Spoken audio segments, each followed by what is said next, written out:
Hello दोस्तों, नमस्कार। मारुति नंदन academy में आप सभी विद्यार्थियों का बहुत बहुत स्वागत है। दोस्तों, आज हम एक्सेल में सीखेंगे किसी भी लिस्ट में ड्रॉप डाउन लिस्ट का प्रयोग कैसे किया जाता है। आइए सबसे पहले हेडिंग दे देते हैं drop down menu in Excel.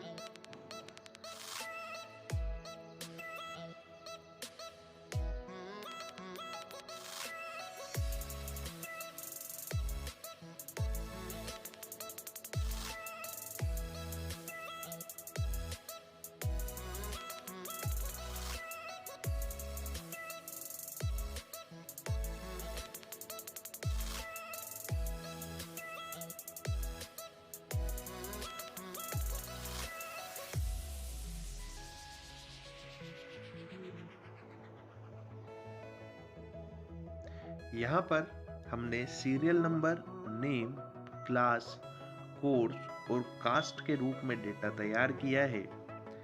अब हमें अगर इन्हीं का ड्रॉप डाउन लिस्ट बनाना है तो हमें एक अलग साइड एक कॉलम में, जैसे हमें क्लास, कोर्स और कास्ट का ड्रॉप डाउन तैयार करना है, तो हमें यहाँ पर डेटा लिखना होगा।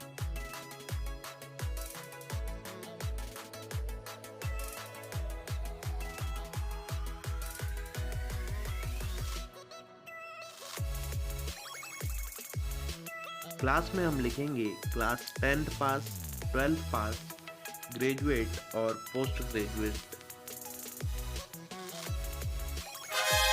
यहाँ हमारा एड्रेस रहेगा और यहीं से हम डेटा का एड्रेस ड्रॉप डाउन लिस्ट के लिए तैयार करेंगे। अगला हमारा कोर्स रहेगा, जैसे BA, BSc, BCom, MA, MSc, MCom।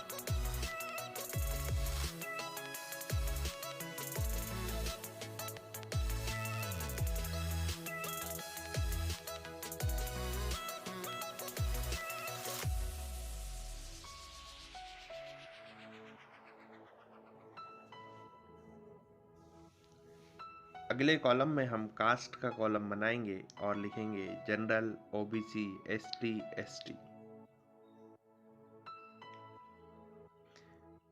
याद रखें, सबसे पहले प्रोसेस का ध्यान रखें दोस्तों।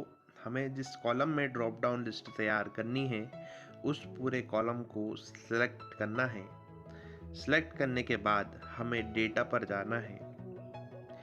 डेटा में जाने के बाद हमें डेटा वैलिडेशन का प्रयोग करना है और डेटा वैलिडेशन में हमें एक लिस्ट प्रयोग करना है।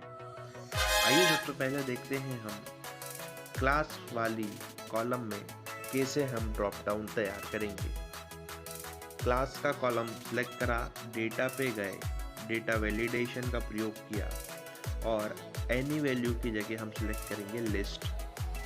लिस्ट में जो सोर्स पूछ रहा है, हम सोर्स को बताएंगे जहाँ पर हमारा सोर्स है। सोर्स उसका पूरा सिलेक्ट करेंगे। सिलेक्ट करने के बाद ओके। देखिए यहाँ पर आपको एक ड्रॉप डाउन मेन्यू दिखाई देगा। इसी प्रक्रिया को हम कोर्स वाले कॉलम में करेंगे और कास्ट वाले कॉलम में करेंगे।